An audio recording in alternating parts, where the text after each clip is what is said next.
Class, MASH. By A. Nutty. Chapter 21, Levels and Loot. The group was eagerly searching the path for more monsters. A single pack of the creatures gave them each 2 levels, and so long as they could find 2 or 3 more packs of snakes, they should be able to reach the next class advancement. While the previous fight wasn't easy, it was manageable, and they could handle a bigger challenge. Levels came easier the more difficult or dangerous a fight is, whether that's from a level disparity or from fighting at disadvantage. The more life-threatening the situation was could also make a difference, such as the exploding creatures from earlier. They found what they were looking for soon enough. This time they could see the snakes coming out of the scars along the walls. There were 2 more of the portal snakes hidden in the scars, and a lot more of the flying ones. Deciding to make the fight harder on themselves, they avoided targeting the portal snakes, so that they would need to try and outlast all the monsters. This would also be the fastest method for killing the creatures. They made a different formation from usual, this time with Luke leading the arrowhead. That was essentially the shape of the formation too. Holding the front was Luke, while Mash and Red were on either side of him to focus on area attacks. Jill covered the back and would attack at any opportunity that she had. Her teleportation would let her pick off specific targets. It wasn't a complex strategy but utilized their strengths well. As the first wave of snakes arrived, they readied the first part of their attacks. Red and Mash jabbed long spears forward and grew them out into violent weapons. Mash's spear ballooned with spikes and grew into a barrier. During the growth of the spikes the snakes died, and even more died as they crashed into the barrier. It quickly grew too heavy to hold but would still function as a barrier for a while. Even without being able to see what Red was doing, he guessed that she would be able to manage something similar, if not better. On the other hand, Luke was a menace and took up most of Mash's view. At his enlarged size he was able to kill the snakes easily, and just punched into oncoming snakes. They were killing the snakes in large groups. The snakes mostly attacked Luke, so he was the only one affected by their venom. While his movements did slow, it happened gradually since his body was so much bigger. It took a lot more venom to start affecting his body. Even before he started to slow down, he began healing himself. His healing skill improved his body's natural abilities to better fight against the poison. The fighting was constant, but not endless.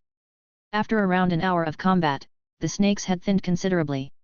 Leveling once was already good, but he felt close to the next one. Only one more level to go, before advancing his class.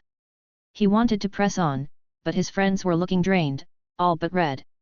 Grinning like a fool, she kept launching attacks at the remaining snakes. There was only one reason why she would be so smug. Red P.O.V. The fight had been entirely too long. How was she supposed to wait when she knew that she could get her next class?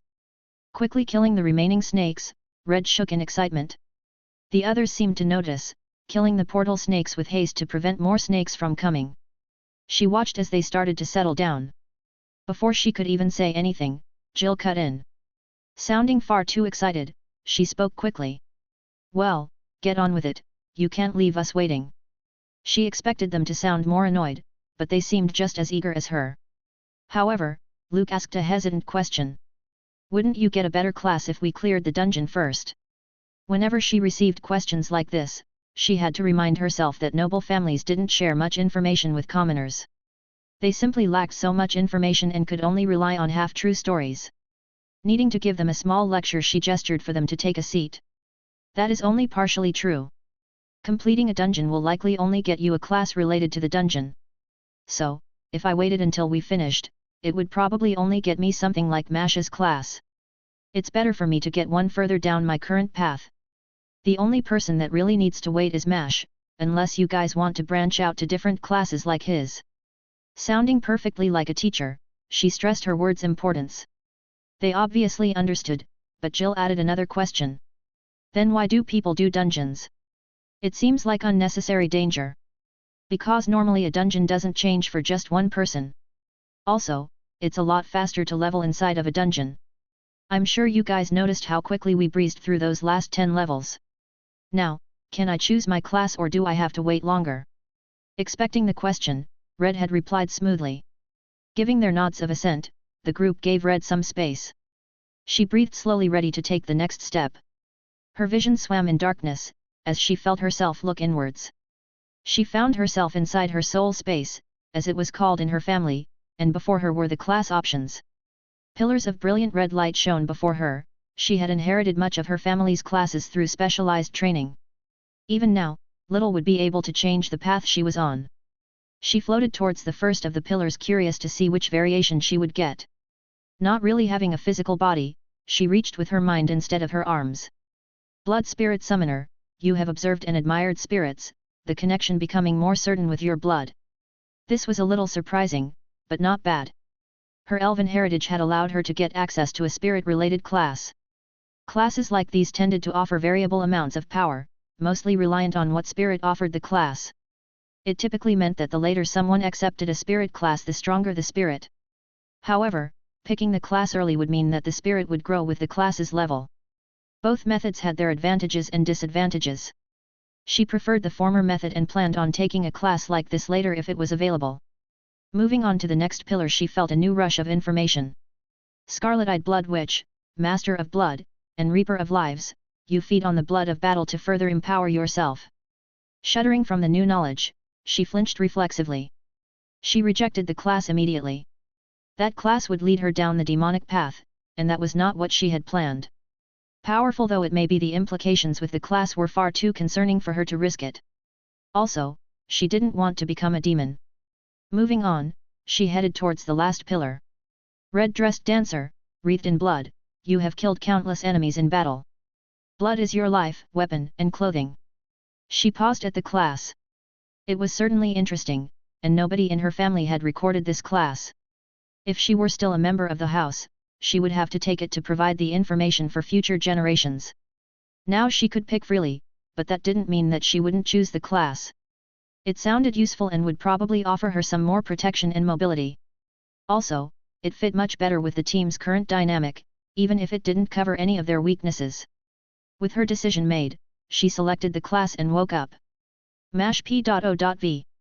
Red was deciding her class and would wake up soon. His excitement hadn't faded, and he felt compelled to do something. Moving around the nearby space, he double-checked the snake corpses and walls with his sphere. He wasn't expecting anything substantial but hoped that one of the snakes would have something useful.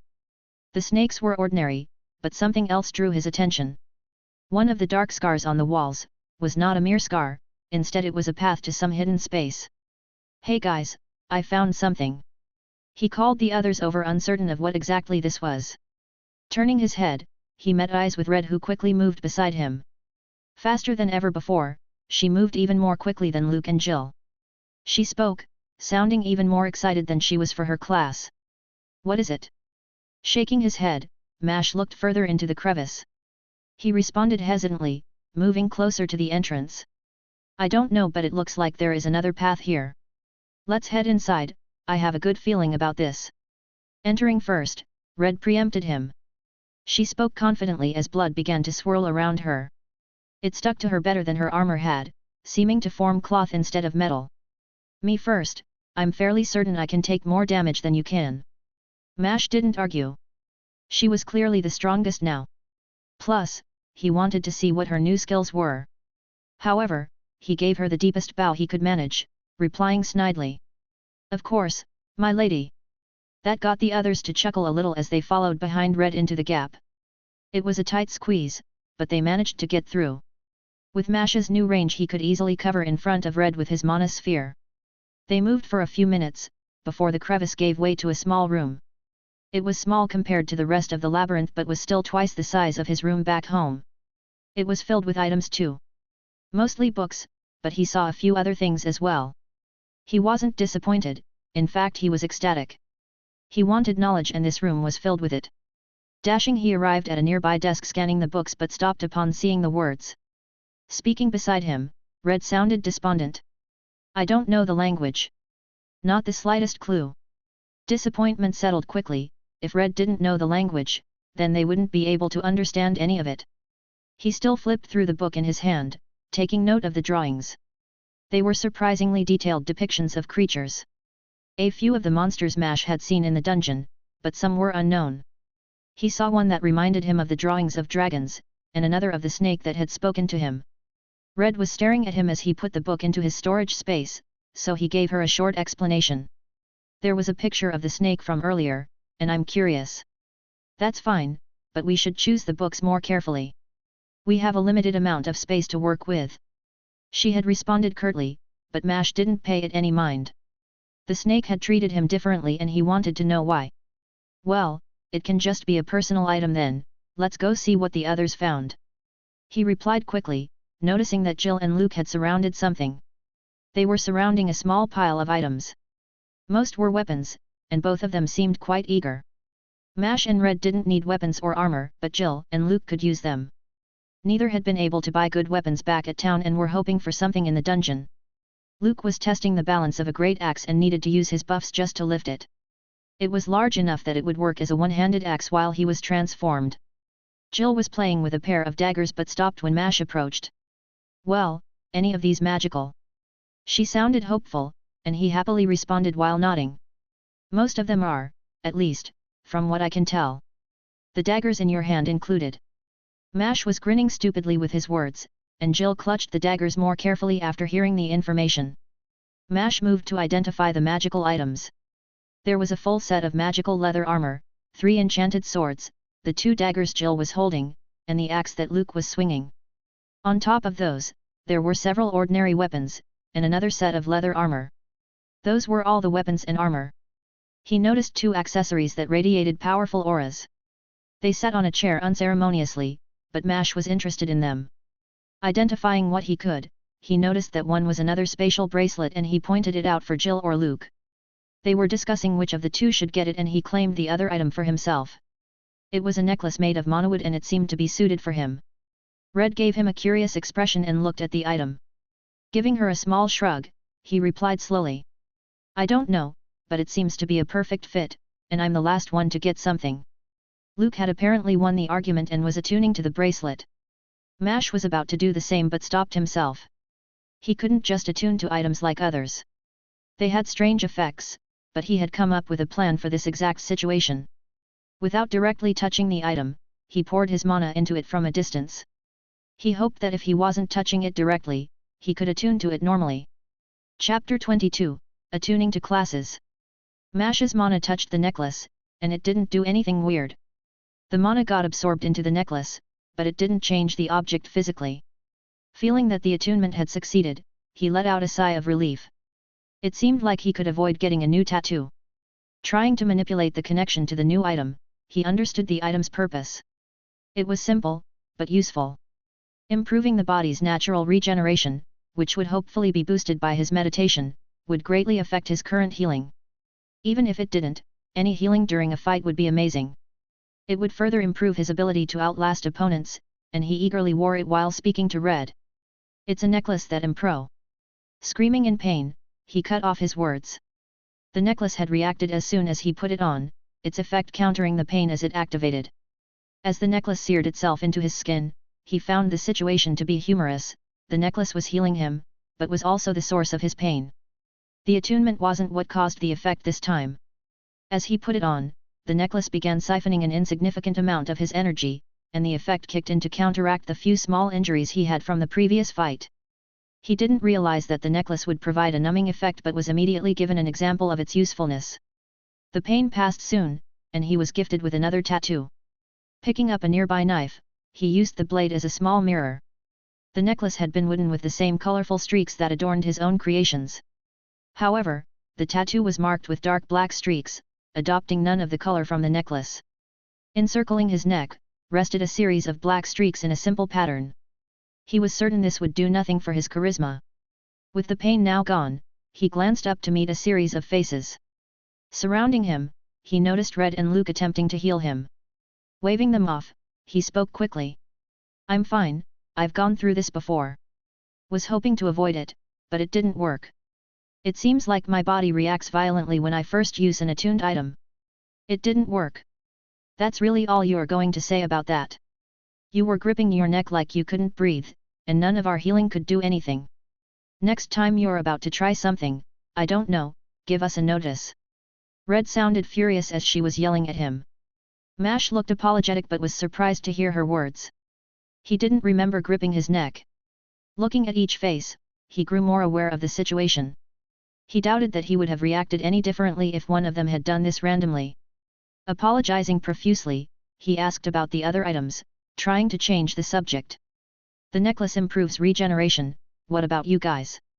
They knew what he was doing but moved on anyways.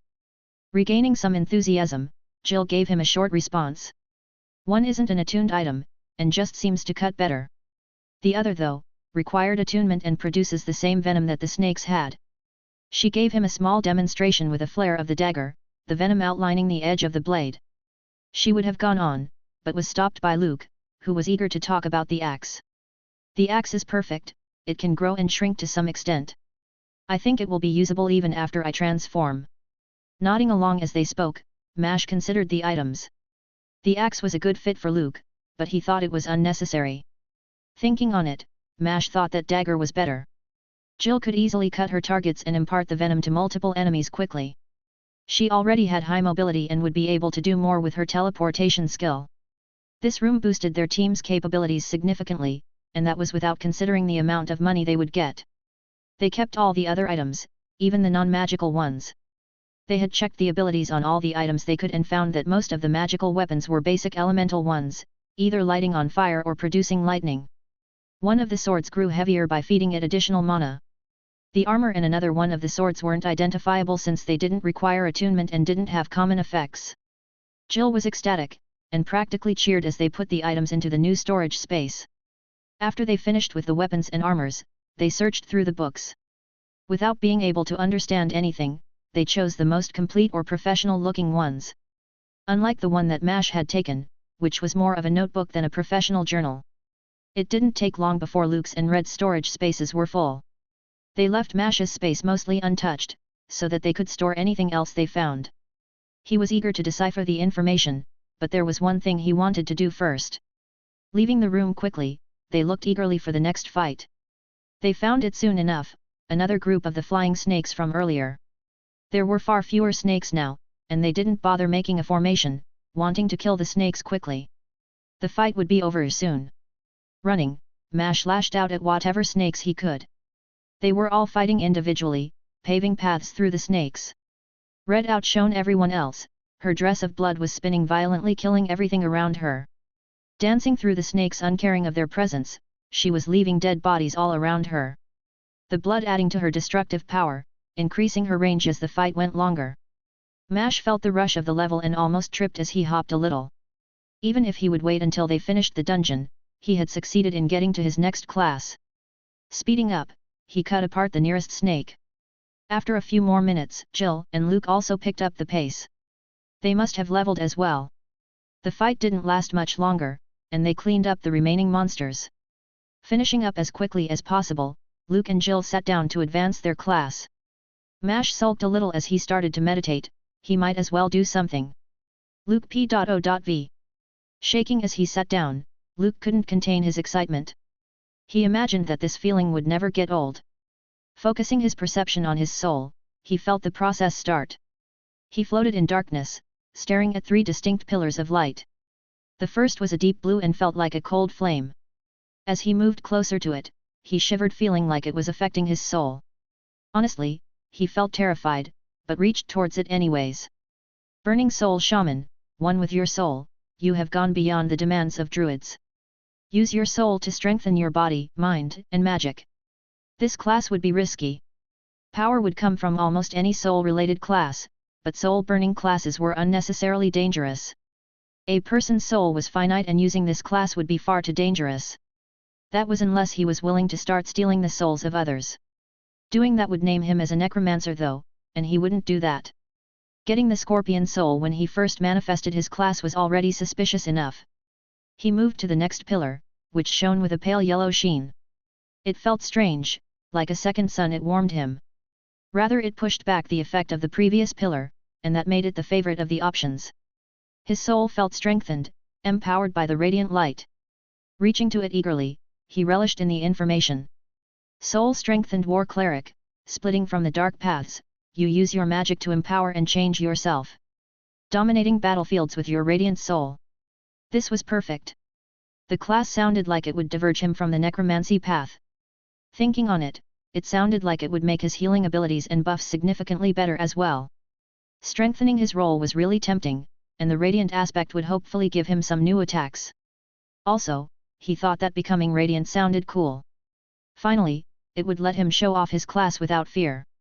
Still, he would check the last pillar. This pillar was pitch black, and he didn't even want to look at it. Pushing through his apprehension, he grabbed at the final pillar.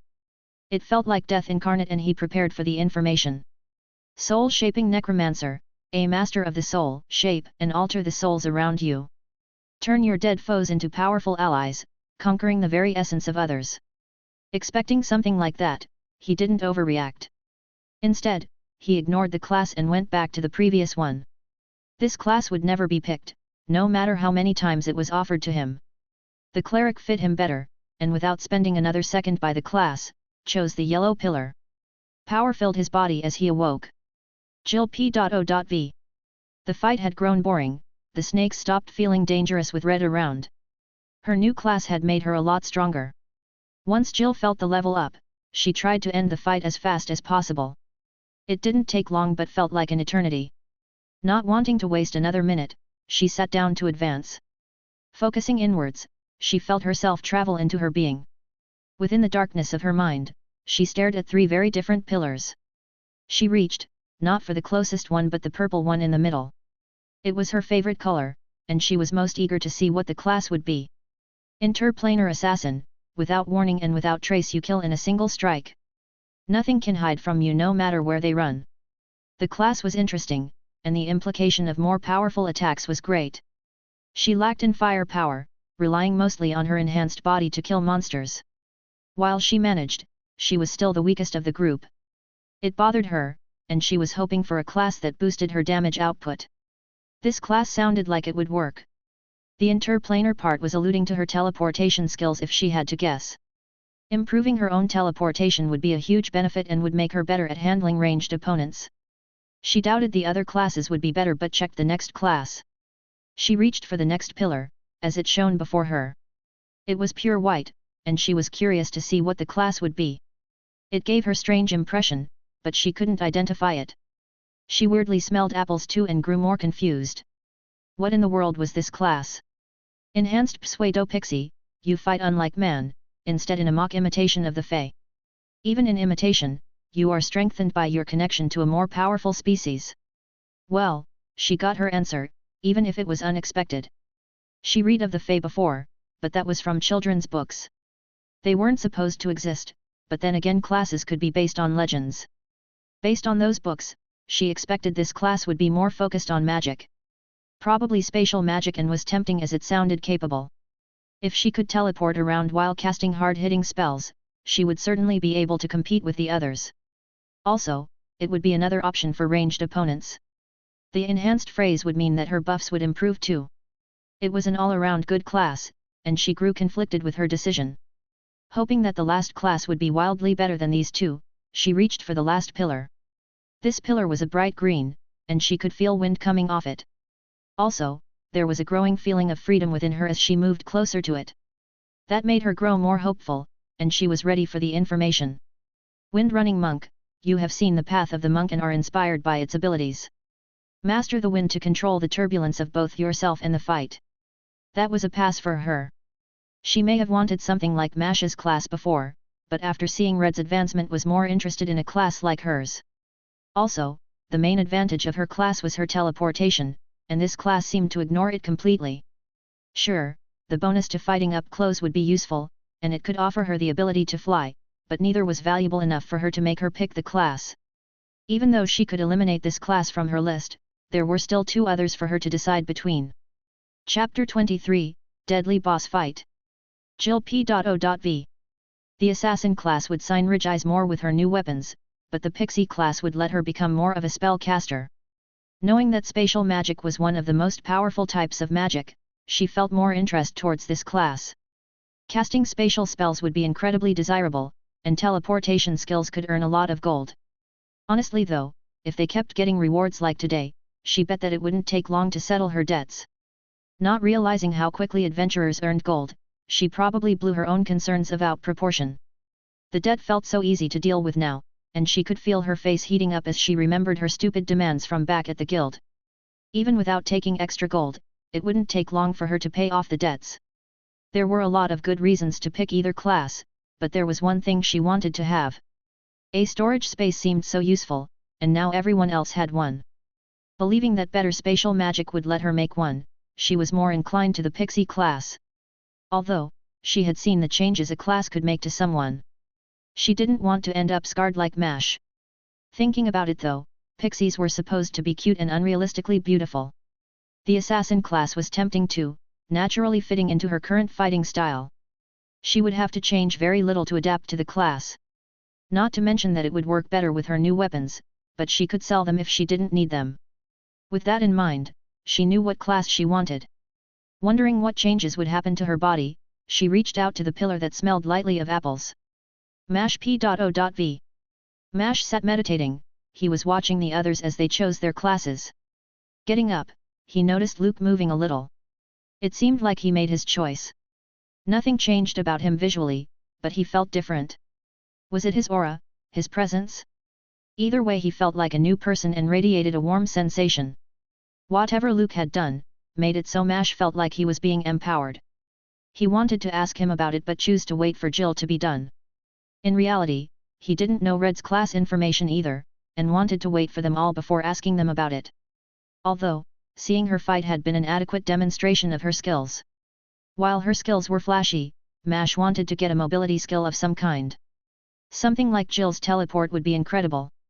The only skill of Red's that he really wanted was a manipulation skill, since he already had a creation one. A manipulation one would let him move his wooden weapons freely. It would use mana, but he already fantasized about making giant weapons and swinging them all around himself. That would be fun. Pondering what skills he would want in the future, he jumped backwards as Jill's body started glowing. It started in a subdued white light, but she quickly grew into a tiny star. Mash had to shield his eyes and saw the others doing the same. The light swirled around her until it formed a cocoon. The light was moving even as it seemed to harden. After which it started shrinking until it seeped into her skin. Once the light dimmed enough, Mash just stood there staring. He didn't know what he expected, but the eyes that were staring back at him were not Jill's. That didn't make sense since they were in her head, but he still couldn't be certain. Her eyes were beautiful but also terrifying. Filled with interconnecting hexagons, they looked like an insect's eyes, but somehow more encompassing. The colors seemed to be shifting, and Mash reflexively took a step closer, wanting to see more. She raised her hand up to stop him and spoke snidely. "What are you doing?" Mash had gotten a lot closer than he intended and didn't realize.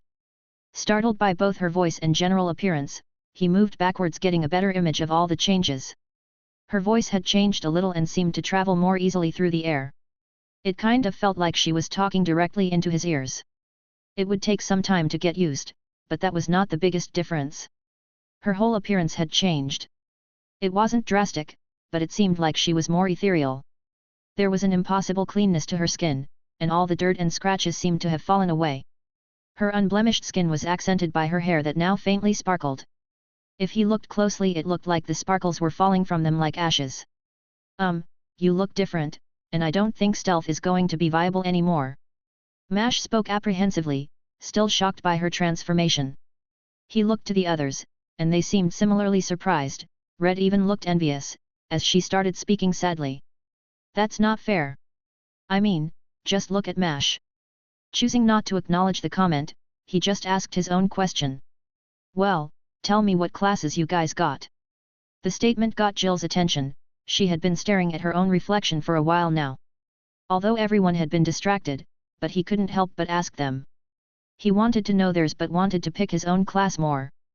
It became a real test of will, not to select his own class, but he held back, believing that the payoff would be worth it. "My class is called Enhanced Pseudo Pixie, and it's a weird one. A bunch of my skills changed drastically to affect my new class in different ways. My skill that boosted my senses now allows me to see mana and even spot spirits too. The other skills received similar changes, but the biggest change was with my teleportation skill, as it is no longer limited in range, and I can take other people with me. The further away and the more people, the more mana it consumes. As for new skills, I have one called Loved by Space, which is supposed to give me a sixth sense for danger, and makes the world work with me, whatever that means. This last one you have to see." As she finished revealing her changes, she pointed at a group of the dead snakes. The space seemed to warp slightly, before imploding, the snakes torn apart into a mess of viscera. Shuddering, Mash turned to Jill and spoke very carefully. I'm just going to apologize for any of my future actions right now. Please don't ever use that on me. He didn't have to fake his concern, that was gruesome. He knew that spells could be resisted if casted directly on a living creature but didn't want to test it. Honestly, he doubted that any low-level creatures could block it. Grateful that Jill was on his side, he looked towards Red. Noticing his eyes on her, she spoke quickly. I don't have anything quite as flashy as that, most of my changes just boosted my skills. As for new skills, I got this dress, that you guys can see. It is both an active and passive skill, so I could theoretically be wearing it all the time. Passively it boosts my defenses, and if I use more mana on it, I can make it stronger. I got a buffing skill, which boosts my stats based on how much blood is around me. It makes me a lot stronger, but not a whole lot prettier. She sounded a little disappointed at that last part, but Mash didn't think it was true. Her blood dress was beautiful, and the way that it flowed looked astonishing. As far as he was concerned, their classes both looked amazing. Luke hadn't changed at all physically, but the change in his aura was drastic. He only spoke a few words, but they were the most important ones. Let me just show you. The first thing Mash perceived were the glowing tattoos.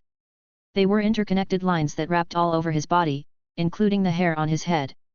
Shining with golden light, he radiated power and Mash felt strangely small in comparison. Luke swung out with his fist, and Mash was surprised as the wind brushed against him. There was a lot of power behind his swings now. However, it was the next motion that really stunned Mash. Luke grew a tail, but his size didn't change.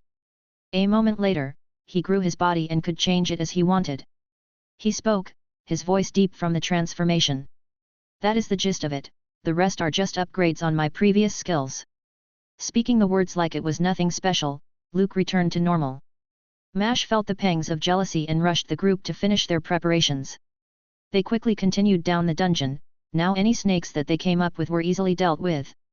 Mash barely did anything, as they ran through the corridor. They ran into a few packs, but as expected they disposed of them quickly. After a few minutes, they arrived at a circular opening. There was one thing that he paid particular attention to. This room had no additional paths, presumably the end of the dungeon. Mash was getting giddy. He almost waltzed in but was stopped by a hand, as Luke pointed further into the room. Noticing the monster for the first time, he gave it the attention it was due. The creature easily stood over 20 feet tall. Despite being humanoid in shape, it was covered in scales with a snake-like face. Looking at them, it stood in place while picking up an enormous hammer from the ground. Mash had originally thought it was a boulder and was surprised to see the rock get lifted into the air. Roaring, the creature charged at them, and Mash got a glimpse at the hundreds of sharp teeth within its maw. Mash prepared for the fight. Even if he was probably the weakest, he would make sure to contribute. This must be the boss for this version of the labyrinth. Let me go first. Yelling the words, Jill moved in front of the group. She raised her hand into the air, and Mash could see her mana drop significantly. Worrying that the spell wouldn't work, he started growing a wall to at least try and block the creature. He was still the only one here with ranged defenses. It was unnecessary as he saw the spell take effect. The creature's head imploded, and it fell backward onto the ground without accomplishing anything. Hitting the ground, the body had caused a small tremor and the group rushed over to finish it off if necessary. It was not needed, the creature's eyes had looked like they had been sucked into its head and blood was seeping out of whatever hole it could find. The skin itself had been undamaged, but everything on the inside had been torn apart. If the creature had its mouth closed it might have still lived, but now it just left Mash feeling unsatisfied. That feeling only lasted a second though, as he experienced the mana swirl around them. Knowing what this meant, they cheered at having completed the dungeon even if the boss fight was anticlimactic. Mash wanted to sit down and advance his class immediately but stopped when something started growing out of the ground. He glanced at the others, and something was similarly growing from the ground at their feet. Not expecting anything specific, he was surprised to see what looked like a glorified grape. Slightly bigger than his thumb, the fruit was pitch black. He had never seen anything like it before but felt a connection to it. It was calling to him, and he reached down and plucked it from the ground. He looked towards his friends, they all were holding small objects in their hands. Jill and Red were carrying rings, but Luke had also received a small fruit. He looked just as skeptical as Mash but started eating it anyways. Mash understood why. Dungeon completion rewards were always good for the person who earned them. Breathing deeply, he put the entire fruit into his mouth. Chapter 24, Changes. The fruit was not sweet, instead it tasted meaty. Chewing it, he realized that it felt like a steak. Getting a grip on its strange texture, he tried focusing on the flavor. It was not sweet at all, and instead tasted more like bacon. Trying to figure out what it did, he tried using his skills. Going through them each, one after another. After a small demonstration of his skills, he realized that he didn't notice any changes. Turning to Luke, he asked him about his reward. "What did you get?" "I can't really tell what mine did." Luke jumped at the question and looked horrified. Growing worried, Mash put his hand on Luke's shoulder, in what he hoped was a reassuring gesture.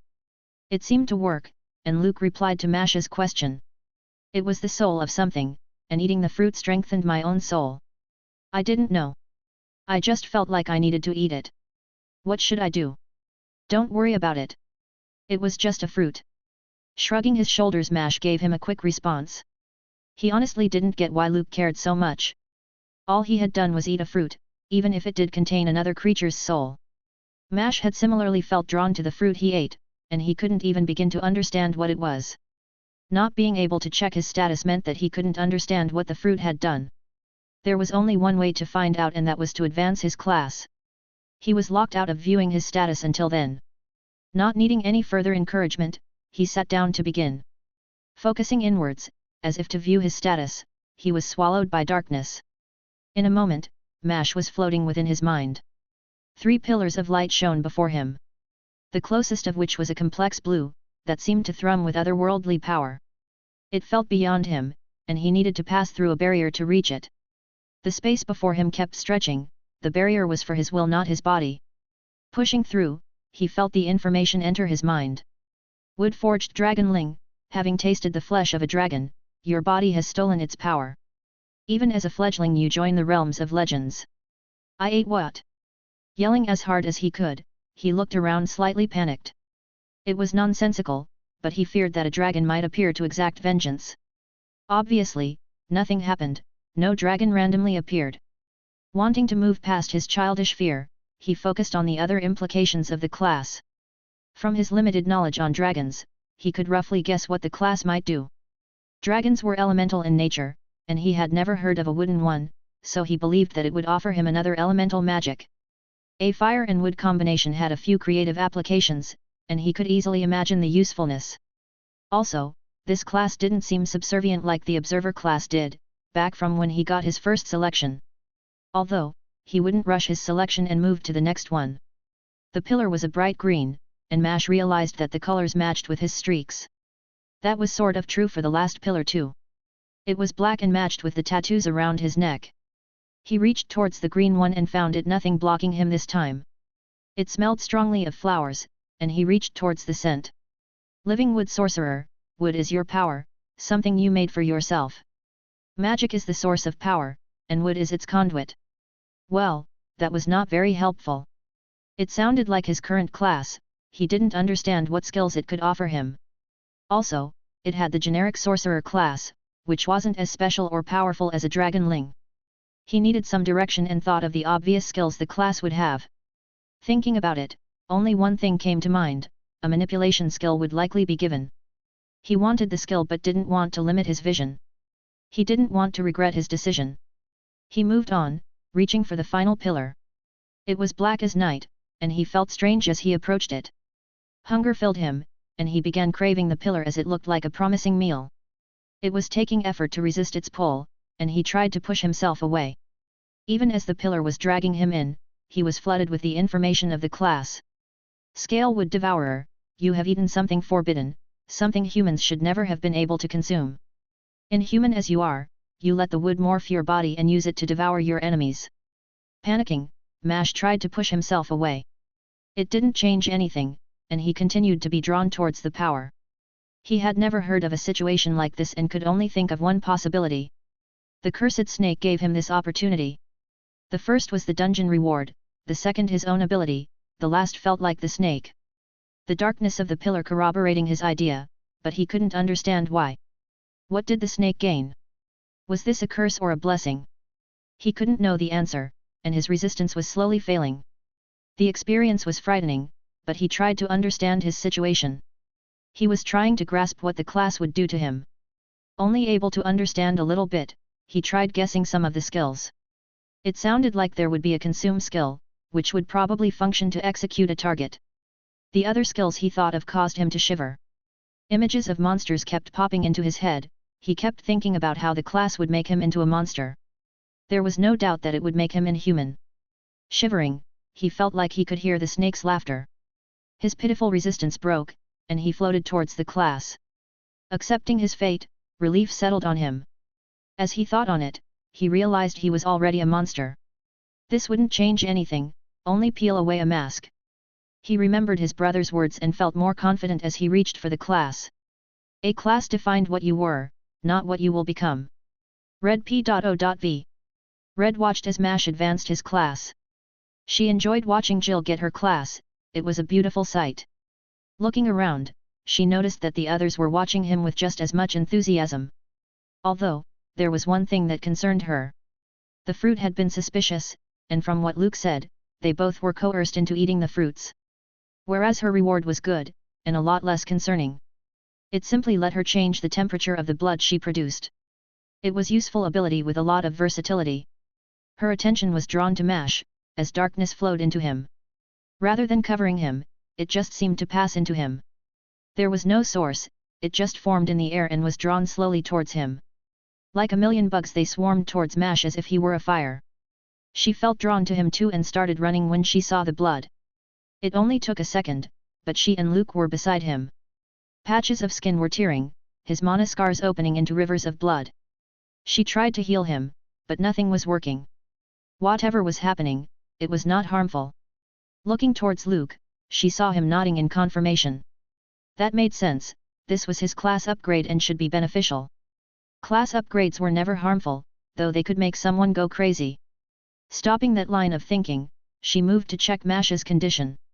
She removed the blood that was stuck to his body and yelped as he opened his eyes. With the blood gone and his eyes open, she could only see him as a monster. From the edge of his right eye, she saw black scales leading beneath his hair. Although, it was the eye itself that frightened her. The whites of his eye had become black, and his pupil was now like a snake but was pure white. His other eye was still the same as before, and the difference made him seem even more monstrous. His voice was the only thing that stopped her from attacking him. "What's wrong?" Mash sounded just as frightened as she was, and she couldn't find the words to respond. She looked to the others but noticed that Jill had reacted similarly. Luke spoke confidently though, seeming unfazed by Mash's transformation. "You're definitely not human anymore." Luke handed Mash a small mirror as he said the words. Absorbed with changes to his appearance, Red looked over Mash more carefully. All the mana scars on his body had become pitch black, and he had small patches of black scales across his body. They radiated a similar feeling to the snake from earlier and she grew more cautious. The snake clearly singled him out, but she didn't know why. She hadn't been suspicious of him when they first entered the dungeon but wasn't sure anymore. Feeding her skepticism, she questioned to Mash. "What class did you get?" Mash P.O.V. Mash could hear the accusation in her voice, and he knew why. Looking at himself with the mirror, it was clear that he resembled the snake from earlier. Easily able to come up with 100 quotations he wanted the answer for too, he couldn't say anything. He didn't have the answers, and he took the opportunity to finally check his class and use his free stats. Name, Mash class, Scale Wood Devourer. Level, 30. Health, 700/700. Energy, 1550/1550. Fortitude, 55/70. Endurance, 60/65. Strength, 50/60. Agility, 55/60. Intelligence, 80/90. Wisdom, 60/60. Charisma, 27/30. Free stats, 0.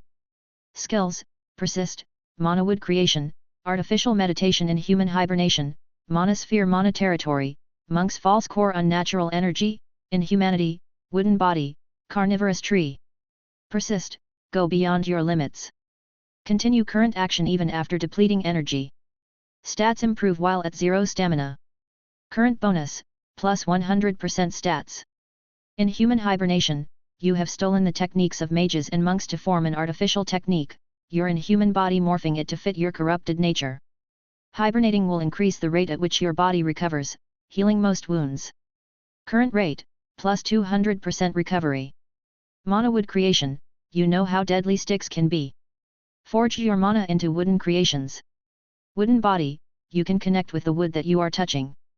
By expending your energy, you bring your creations to life as another one of your limbs. Mana territory, passive your eyes just weren't enough. Sense the changes in the mana around you. Connect to the mana in your space and inherently understand the nature of the mana. Current range, 9-10 feet.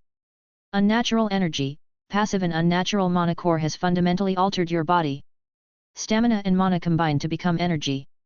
Your inhuman body is better able to handle the changes to your core. Current bonus, plus 25% efficiency. Inhumanity, passive giving up your humanity has improved your body, improving your physical control, natural defenses, and animalistic intuition. Carnivorous tree, passive devour your enemy in battle to temporarily raise your stats. The fresher the victim, the stronger the bonus. Removes the negative effects of things you consume. Mash was startled by the stat improvement. The class upgrade itself had improved all of his stats, but by a smaller degree than he expected. He ended up using his free stats to bring up the skills that were slightly behind. With them he managed to raise his stats to what he wanted. Though the stats mattered little, when compared to his skills. Looking through his skills, he instantly realized the effects of inhumanity. The animalistic intuition was letting him understand how to utilize the skills. Now he understood how unintelligent monsters were able to use their skills effectively. He guessed that any monster would have a skill with a similar effect. The physical control was noticeable too, he felt as though he could move every part of his body. This would be incredible with his other skills. Assuming wooden body worked like he thought, he should be able to create things like wings or tails. He thought that the two skills in conjunction would give him the ability to fly. He intuitively knew that he could make mouths out of his wood and use it to activate his carnivorous tree skill. All the skills he received worked well together, and the changes to his other skills were impressive. They were all better, and the bonus to his recovery and efficiency was incredible. There was only one problem that he noticed. He was starving, desperate to satisfy his new hunger. Chapter 25, Hunger. Mash had been zoning out for a while, and his friends didn't look very pleased. Attempting to look as innocent as possible, he sat on the ground. He didn't want to agitate them any further and needed to defuse the situation. The tension had grown overbearing, and he thought that they needed to relax. Looking over their apprehensive faces, he tried to sound genuine. There was still one thing he needed to do. "Can we eat while we talk? I'm starving." He asked them for permission but already pulled out several of his rations. They were mostly just dried meats and hard bread. They sat down and took out their own food. The only one that was eating was Mash, and after getting some food in him he explained some of the details of his class. They listened attentively as he went over his skills, and he reassured them that he was still in control of himself. His concern was kept out of his voice, and he thought that he managed to produce a decent amount of confidence. He just hoped that it would be enough. "What about the snake? I remember that you were more startled than the rest of us before. Something must have happened for you to get the class, and I think we need to know what." Red sounded like she wanted an answer, and a little like she knew what happened. Mash still debated on whether he should tell them or not. However, he saw no other way out and told them of his encounter honestly. Describing how he had not been given a shadowy vision of the future, and instead been mocked by the snake. The snake's laughter both when he was forced into his class and when it had spared them earlier. It was this admission that got through to them. "You were forced into your class? I didn't even know that could happen." He could hear the concern in Jill's voice and relaxed a bit. Now that they knew about the situation, it seemed like they were trying to empathize with him. His mouth was full, so he just nodded to her. Luke replied defensively to Mash's statements though. "That can't be, classes are a sacred gift. No creature except the gods themselves should be able to intervene. It is a decision that can't be taken from you." Mash understood his reaction but knew that he was wrong. He experienced the truth personally. Just shaking his head, he hoped that they could move on, but Red still had some questions for him. "How would we know if you changed? What if you are being controlled or something? I feel bad for you, but..." She stopped and let the implication float in their minds. Unable to come up with an answer, he didn't really know how to convince them. Thankfully, he didn't need to. Defending him, Luke spoke reassuringly. He seemed to have recovered his composure and sounded thoughtful. He's still Mash. I have a skill that lets me look at a person's soul, and his is still the same as before. I think I could tell if he was under another's influence. So, let's give him the benefit of the doubt. With the last sentence, Luke seemed to be talking directly to Red, an understanding met between the two of them. Mash didn't know what had transpired, but Red grew a bit pale. However, for Mash, the tension washed away as he heard the words, and he noticed Red looking down. Someone had defended him, and even Red looked genuinely sorry. She responded quietly, but they could all hear her. I'm sorry Mash, I overreacted. I just know what it looks like when a class turns someone into a monster. I know that it was unfair of me, and I won't make any excuses. I'm sorry. Not expecting the words, Mash didn't have a response. Sitting there in silence, he organized his thoughts. They were in a mess since everything had happened so quickly. The past couple of minutes had been chaos. He got forced into a class, was filled with excitement as he learned of his new skills, and now had to go through this situation. He hoped that Red would have trusted him but knew that he couldn't expect it. The group became close quickly, the danger and isolation forming stronger connections. At the same time, those bonds were more prone to these situations. They simply didn't know each other well enough to avoid misunderstandings. They would eventually, and Mash wanted to be with them. Choosing to forgive her, he hoped that they could trust one another more in the future. He would probably do something stupid eventually, and it would be better if they could move past these things. It's okay. I'm sure you have your reasons. He tried to sound understanding and watched her reaction carefully. She seemed to feel better and met his eyes, and nodding slightly, she started talking about her family. She looked scared as she started to speak, but Mash raised his hand to stop her. He didn't want her to feel like she needed to talk about it, so he spoke interrupting her. You don't need to tell us now. You can do it when you want to, or if it becomes relevant. Thanks. Nodding to his words, she muttered a quiet thanks. Since it was so quiet, they all managed to hear the word. Without letting the silence grow awkward, Jill tried to lighten the mood. Well, now that you've taken your turn for distrusting Mash, we can move on to Luke's turn. Nobody smiled at the joke, and they stared at Jill dryly. Eating another bite of his rations, he rolled his eyes at her. She exaggerated a shiver, while trying again. Mash, never do that again. That was disturbing, to say the least. Also, are you done eating yet? What is that, your third serving? Mash rolled his eyes again, ignoring her sarcastic demand. Instead, he looked at his rations and realized that he had eaten a third of his jerky. Already done with a day's worth of rations, he was surprised to still feel the hunger. He didn't like the feeling, and knew that he needed a lot more food to satisfy him now. He would probably be fine if he finished his rations, but that would only cause problems later. He let out a small sigh, since he probably needed a bigger food budget now. Although with the number of items they were about to sell, he doubted it would be a concern. Currently, there was another solution to his problem.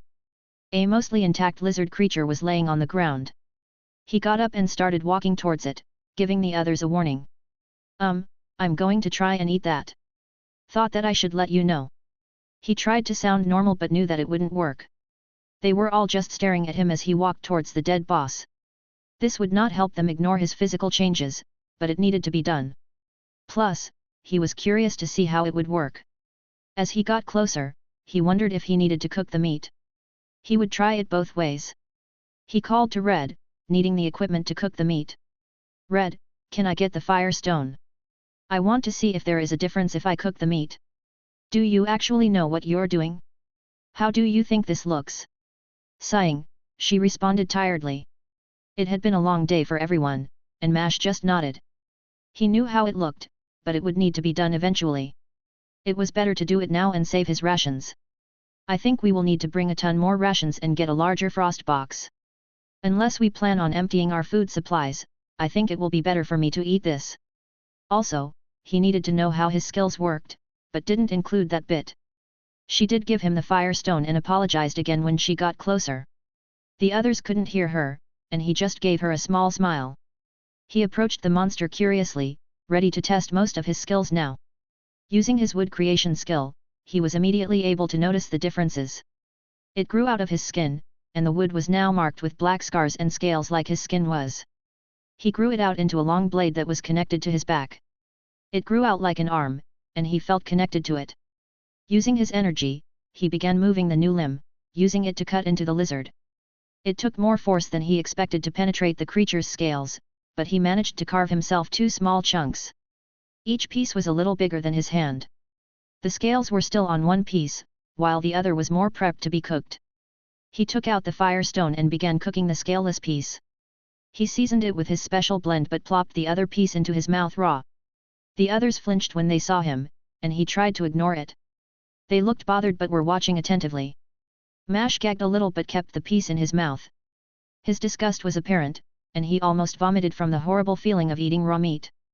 Forcing himself to chew, his teeth managed to crunch through the scales. Despite his disgust, he managed to swallow the vile food. He felt his body recover a little mana as he ate the piece. That was not worth it, and he said as much. That was horrible. He shuddered as he spoke, but Jill had started laughing. She was the only one laughing, and he just stared at her confused. Speaking through tears, she gave him a quick response. I just pictured a monster that needed to cook and season its food. Just imagine this thing cooking its food like a chef. She didn't need to say anything more. Mash found himself chuckling at the image that formed in his mind. The others were smiling too and he couldn't help but shake his head. They spent the rest of the time chuckling to themselves and talking about their classes while he finished cooking the meal. Making a mental note to thank Jill later, he was glad that they were talking normally again. Eating the cooked piece of meat, he was glad that it was 1,000,000 times better than the raw meat. He didn't make enough though and carved out more pieces. The others ended up wanting some too, so he cut out even more of the creature's meat. It was tough and lean, but the flavor was pretty good when cooked properly. Everyone ate their fill, and he finally felt the hunger subside. After the meal, Mash had one more thing he wanted to try. He formed a tiny maw of wood at the end of one of his limbs. It ended up looking like a crab's claw that was filled with tiny spikes. Testing his earlier hypothesis, he tossed a piece of meat into the wooden mouth. He tried chewing and swallowing it, and he used his mana territory to watch what was happening. The food had been chewed and converted to energy, then it was absorbed into the wood. This wasn't enough to boost his stats, but it did help him recover some energy. He wanted to try it on a larger piece and looked at the boss's body but decided against it.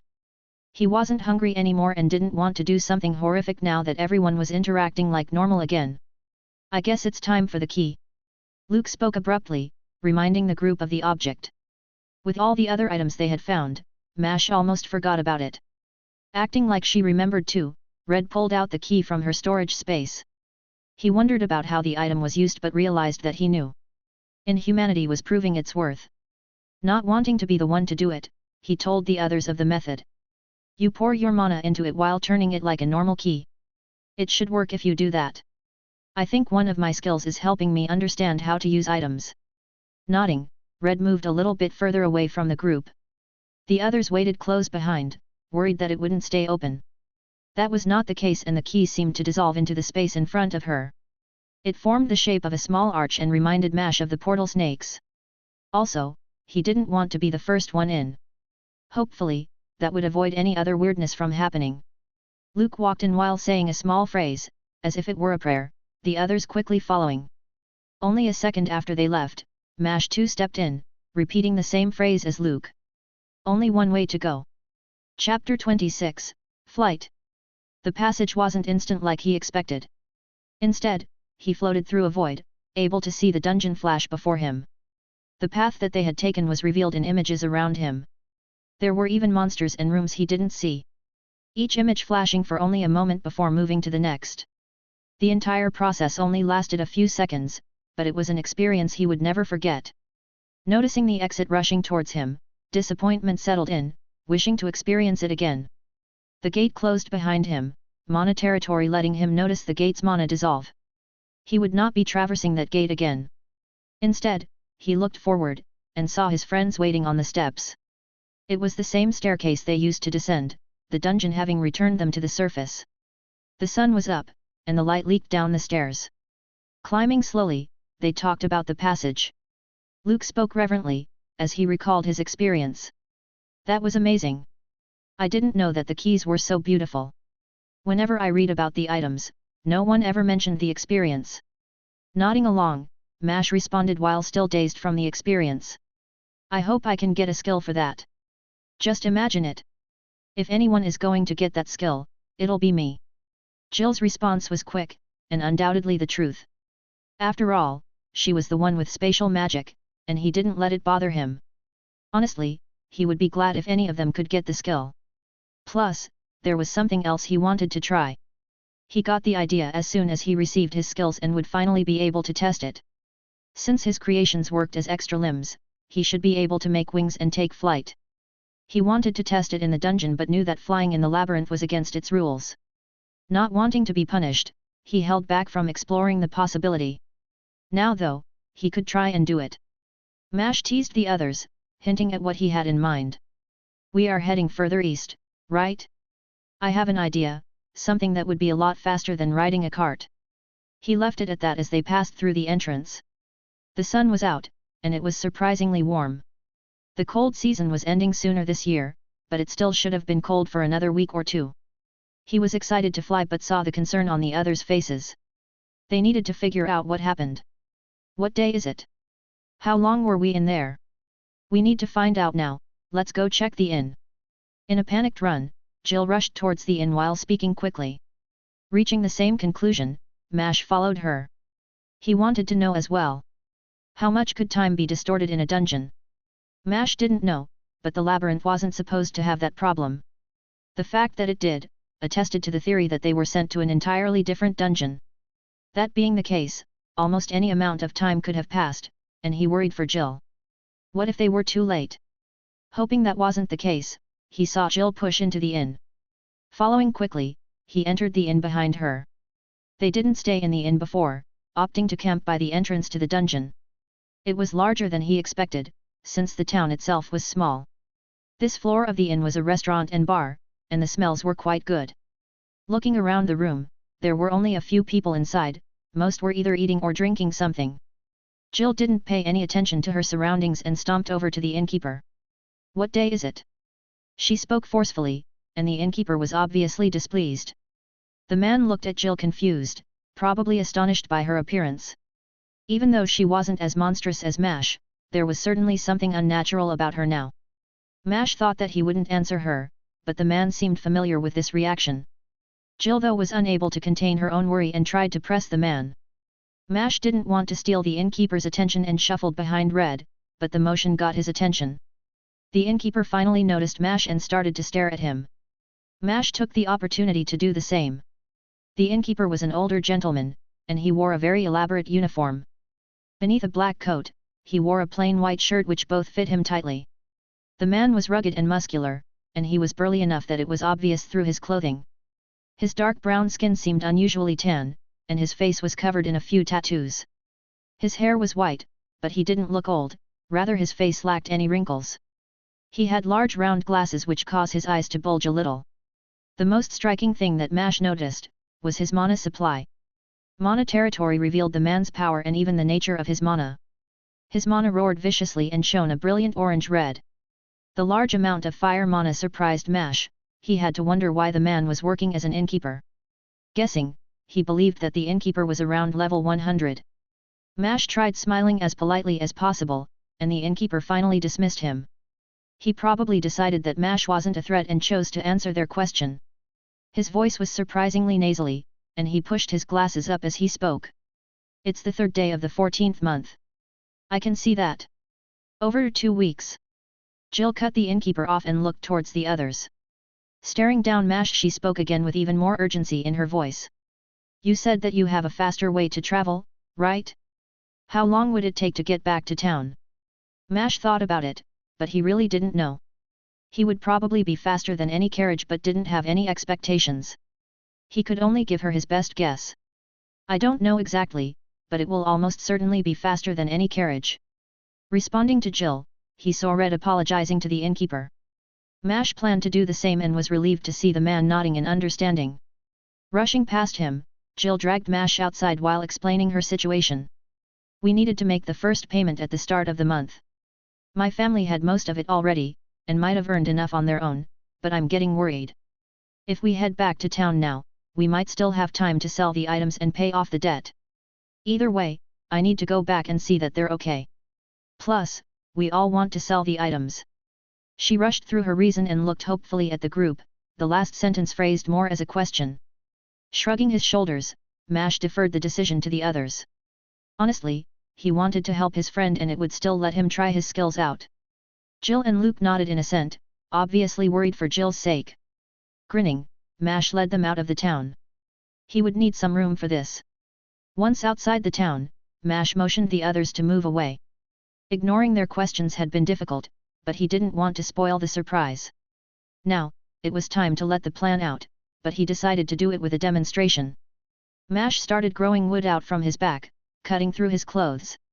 He had started wearing the mending clothes before entering the dungeon, and wouldn't mind it getting a few holes.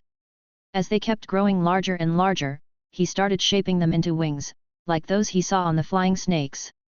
He kept growing it out, even beyond the limits of his mana territory. Once he felt that the wings were large enough, he looked to his friends. They were staring at him. Surprise was missing from Luke's and Jill's faces. Red was the only one that looked unaware. He sighed, realizing that they already expected this. His excitement remained, and he began flapping the wings in imitation of the snakes. It took more energy to move such massive wings, but he managed to do it. Slowly, he began to lift from the ground. As he rose higher, he sped up, and quickly flew towards the sky. He shot upwards, laughing triumphantly as he soared. The rush of wind caused his hair to shake wildly, his wings catching some of the wind to propel him even faster. He wanted to go higher, to penetrate the clouds, but now was not the time. He would do it after they got back to town. He descended to his friends, forming a suitable mechanism to carry them. He only needed to think about it for a moment but came up with an easy solution. He grew his arms out, until they were several times larger and dangled beneath him. As he approached his friends he interlocked the hands, in order to form a simple seat. He yelled out to them as he dangled his hands to him. Come on! Trust me, it's unreal and you need to experience this. Despite his confidence, they got on apprehensively. Jill was the most eager and got on first. Luke and Red were much slower. As soon as they were seated, Mash took off again. He started slowly, but as he got higher, he sped up significantly. He was burning through energy but wasn't worried about that. His persist skill would let him fly endlessly, regardless of size or weight, so long as he didn't need to stop. The others had been scared at first but were now just enjoying the sights. Within a few hours he had experienced things more amazing than he could have imagined. He thought that he wouldn't mind living a life like this. The silence didn't last though, and they began talking about the things that they passed. They pointed at whatever drew their interest, and Mash enjoyed descending slightly for a better view. They flew over mostly forest, but from this height were able to get a better view of its scope. He had seen this forest many times, as it was directly beside his home but never understood how big it was. It easily surpassed his home, both in area and height. There were 2 enormous trees in the distance. Even without being close to them, he could see them shoot through the sky and past the clouds. He made a mental note to visit them later. They were flying fast, easily several times faster than any cart or carriage. Faster than even a horse, they would reach the town quickly. Taking advantage of speed, Mash performed some tricks, much to the fear and amusement of his friends. Adventurers tended to be thrill seekers, and his friends seemed to be enjoying the experience. They flew quickly, arriving at the town in a rush of motion. As they approached, Mash flew lower to the ground. Several people on the road had pointed and a few panicked in fear. He considered stopping before getting to the town but decided against it since he knew that he would pass out as soon as he stopped. Therefore, he didn't stop his descent and landed in front of the entrance. The stone wall was just as bleak and overbearing as he remembered it. Being the tallest structure in town, it would cast a shadow over the outer city. When working there, he learned of how much time the outer city spent in relative darkness. There was a small army of guards waiting at the entrance, more than a handful of them ready to attack. They relaxed when they saw that they were all humanoid. Red and Luke doing a lot to settle their nerves. Stopping completely had been a mistake, and he fell unconscious as soon as he stopped. It didn't take long for him to wake up. With Luke's and Red's healing he regained consciousness in a few minutes. The guards still didn't look happy, and one of the captains stepped away from the crowd approaching them. As this happened, Mash disconnected from his wings and arms, returning to his usual size. They would dissolve eventually, so he just left it there. Thinking about it, he wasn't certain if it still functioned like that, but didn't think it would matter either way. Wood was always useful, and he was certain his monowood would be more valuable. Identify your name, race, and purpose for visiting this city. Red answered for all of us, introducing each of us. She had introduced the others normally but said that Mash was a demi-human. Knowing that it was the best answer, he kept his mouth shut as she showed the knights something. Mash noticed that it was her adventurer badge, and similarly flashed his own. She explained that they needed to sell some items from the dungeons and pay off some debts. The captain looked them over, before nodding. Since you have the badges, we will let you in. I will send someone to the guild to confirm that you have visited today. Furthermore, I will tell the guards of your friend's appearance and creations to avoid another incident like this. You should register his appearance and abilities at the guild, so that others don't attack him. Mash was surprised by the obvious respect he was giving them. Thinking about it, he came down to two conclusions. One being that the captain recognized Red's background and didn't want to risk offending a noble family. The other possibility was that his little display was usually more common with people who were over twice his own level. Flying with such a massive size would take unreasonable amounts of mana, and most people could recognize that. Although his badge would have proven otherwise, maybe the captain thought they hadn't updated their badges yet. After listening to the captain's words, Mash just stared dumbly. Of course, the guild would have things in place for adventurers that changed physically. While that made sense, he knew that his wings would always cause a ruckus. They couldn't risk it if the wing belonged to another creature. He would do as the captain recommended but doubted that they would ever get comfortable with him flying towards the town. With a bit more direction, they entered the town. First, they would visit Jill's home. Chapter 27, Hometown. Teleporting, Jill had rushed off ahead of them. Mash and Luke wanted to follow her, but Red stopped them, saying that Jill would want to meet with her family alone first. He understood the feeling and debated on if he should visit his own home. He immediately shut that idea down and didn't. That was what he decided before, unable to understand why he even considered it. So, they were slowly making their way towards Jill's house. The city of Wilshire had changed a lot in a few days. Well, it was a few days for him, but for the rest of the world, over 2 weeks had passed. The cold season had passed with the end of the last month, and it was now the warm season. The wooden windows hung open, and people were sitting in stone terraces in front of buildings. The city was busy now, and there was a constant stream of people flowing through the city. There were a lot more street vendors out now, and the entire city seemed livelier. Choosing to ignore the many casual glances shooting his way, he picked up a handful of meat skewers. The stand had been a little run down, and the others didn't get anything, but he didn't care much. One of his skills said that it would remove the negative effects of what he ate, so he thought he would be fine. The meat was unknown, and the spices were laid on thickly, but he enjoyed eating it since it filled his now ever-present hunger. Despite eating a ton of lizard meat earlier, his hunger had come back quickly. Even during the flight, he started feeling the pangs of hunger, but was able to ignore it. At the time, the exhilaration of flying was easily the most important thing on his mind. He would need to always carry some food with him now, or maybe he could get a skill that would let him make some. With the way his skills were going, maybe an ability to grow fruits would be possible. As he imagined himself as a fruit tree, he realized it would probably look more demonic than he wanted. Jill's house was not far past the stores and came into sight as they passed into the residential district. It was called that, but there were not many houses in this area. Although the houses that were there, were very large. This was where many of the merchants lived, so each house doubled as a store. The names in this town were all backwards. The market district was outside the Adventurers Guild and mostly contained stalls, while this district was filled with more traditional stores. He didn't come here often, since he could find most things he needed from the stalls. Approaching Jill's shop, they saw that it looked much the same. The windows were no longer broken, and he thought that was a good sign. It must mean that they met their payments somehow, and perhaps weren't in as much of a rush for money. Knocking on the familiar doors, he could vaguely hear some talking inside. It stopped once they heard his knocks, and Jill opened the door soon after. Jill looked a little disheveled, but he was glad to see that her parents were still inside. Jill looked a lot more relaxed now, and gestured for them to come in. They were able to make it this month. Apparently, my dad sold something to some noble family and managed to pay off the installment. Sorry for freaking out and worrying you guys. She genuinely sounded relieved, but he wasn't paying attention. Jill's parents were staring at him with wide eyes and open mouths. Jill must not have told them about the transformation. Jill's mom had been so composed last time they met, and he found it strange to see her just staring like that. "Hello." Mash trailed off as he greeted them, and just watched as the realization hit their faces. It was like a physical wall, and he noticed both settle down once they understood what happened. It was easier to read the emotions on their faces. He wondered if the inhumanity skill was involved. They were starting to apologize, but Mash just waved them down. He didn't want them to feel bad, and he didn't care as much now.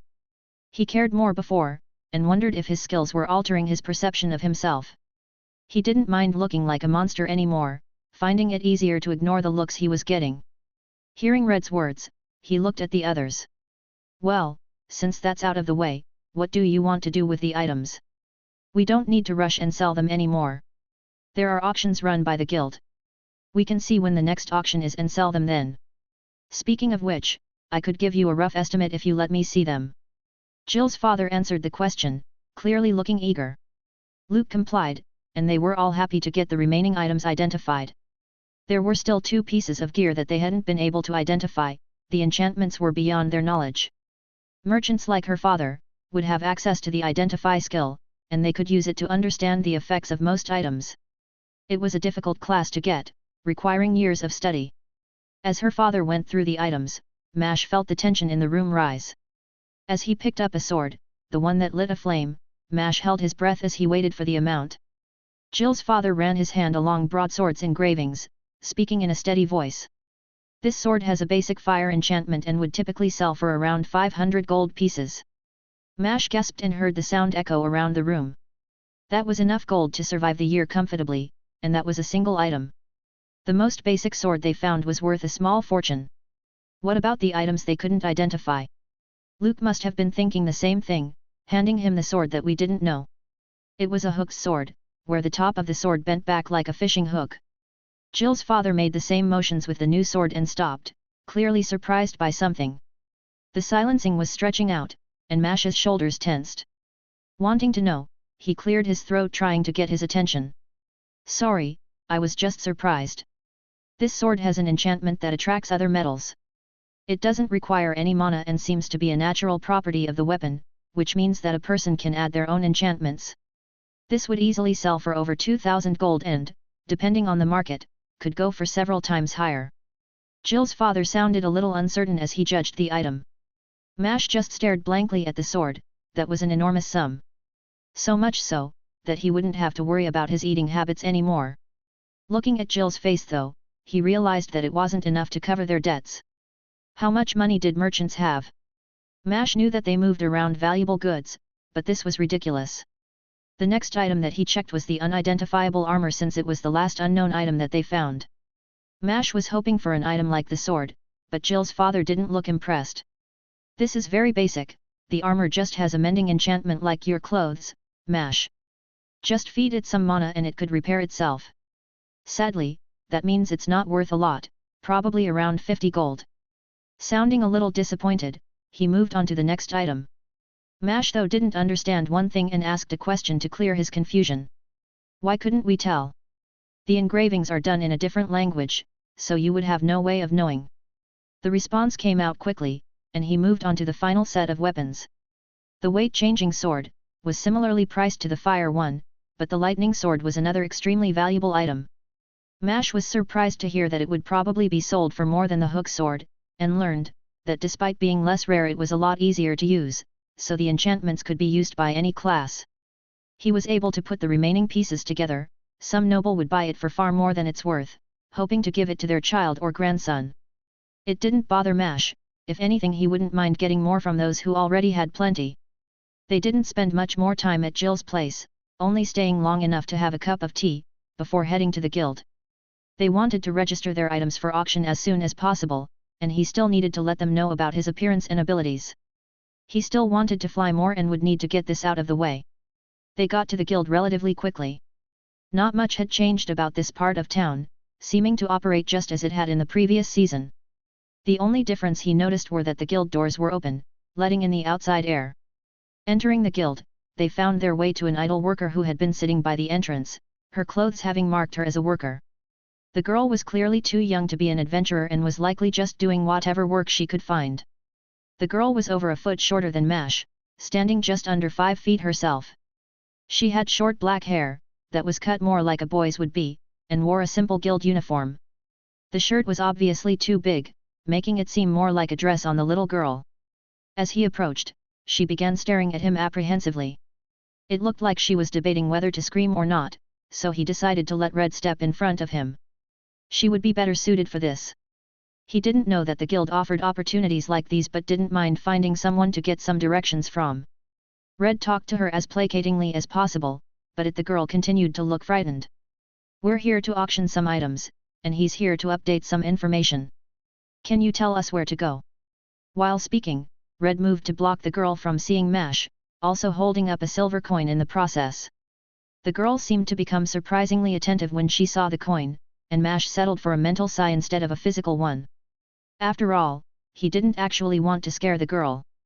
Though, seeing her glow at the money, he wondered how much of her earlier fear had been genuine. It didn't matter much, he was just glad that she would answer him. "You should go to the item center, down that hall, and, he should go to the desk." Sounding quite happy to answer Red's question, she spoke cheerfully while pointing down a hall, but when talking about Mash, she grew more hesitant.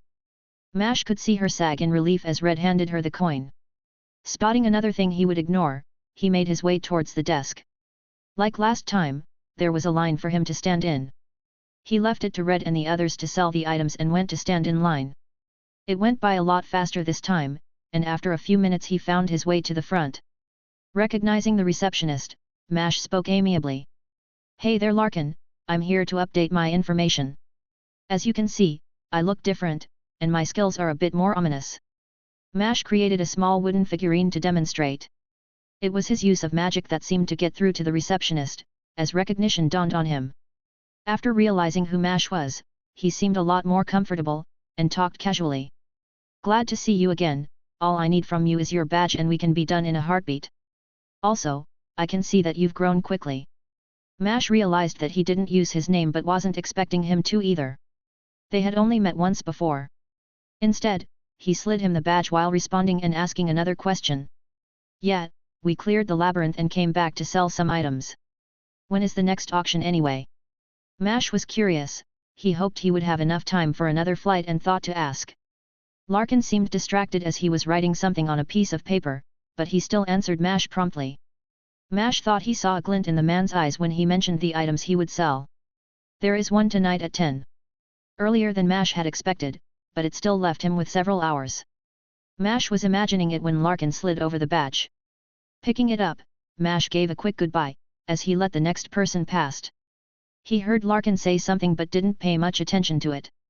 He couldn't wait to fly but needed to inform the others. As he approached the exit, he saw the little girl was still sitting by the entrance. As she noticed his approach, he flashed a silver coin of his own, and the girl seemed to relax. He spoke as kindly as he could, but the girl still seemed hesitant. "Hello again, I'm Mash. Can you find and tell the girl from earlier that I will meet her at the auction?" Oddly, after receiving the request, the girl became much more relaxed. Nodding her head vigorously, she spoke while grabbing the coin out of his hands. "Of course."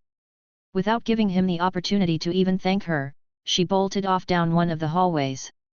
Seeing her rush off, Mash did the same, but instead headed for the exit of the guild. He couldn't wait to fly once again. Chapter 28, Breaking the Boundaries. Leaving the guild was easy enough, and Mash went to a nearby park. The location was familiar, it was where he spent a lot of time as a kid. Despite being relatively small, it was his favorite place to run to whenever he was training. It was towards the center of town on the border between the Noble District and Night District. His family lived in the Night District, it being where most of the kingdom's army men lived. This park was a clearing that separated the two districts, and he went to his usual spot. It was a small opening, in the center rested a shallow pond, one he could easily walk through. There was nothing else in this park but open space, which would be perfect to grow his wings. He didn't need them to be as large as before and opted for a sleeker design. Despite being smaller than earlier, they were still bigger than he was. Rather than the snake's wings from earlier, he molded his new design after an insect. Growing 4 straight wings, akin to those he's seen on dragonflies. The wings ended up disfigured by scales and scars, which made them even more horrific than the larger ones from earlier. If he had made something like this before, the knights likely would have attacked. Dragonflies, though, were sacred creatures in most places, and the guards might have been apprehensive to strike. The creatures received their name long before the rise of the kingdom, and with it had been treated with significance. Names had power, and having the title dragon gave them a certain level of divinity. They came to his mind since they were already flying around the pond. A spatter of blue and green insects, giving color to the air. Imitating their flight, he started moving his wings in a similar motion. He lifted off the ground with surprising ease and shot upwards towards the sky. He heard shouts from the nearby streets as he left the park. Ignoring them, he reveled in the freedom of flight. He just flew upwards for now, wanting to penetrate the clouds. He didn't know how high up they were, but it didn't matter, not with his persist skill allowing him to fly endlessly. He flew faster, as he got more used to the wings. He didn't know how long it had taken, but he noticed another problem. He was finding it harder to breathe, but he didn't understand why. Others with flight skills could certainly fly higher than he did, and he never heard of such problems. He could still breathe and decided to push onward. With all his improvements and changes, his body would be able to handle the strain. He reached the clouds, and crashed through them, raising his hands to brace for the impact. He knew that he would be able to pass through them, but they looked more solid as he drew closer.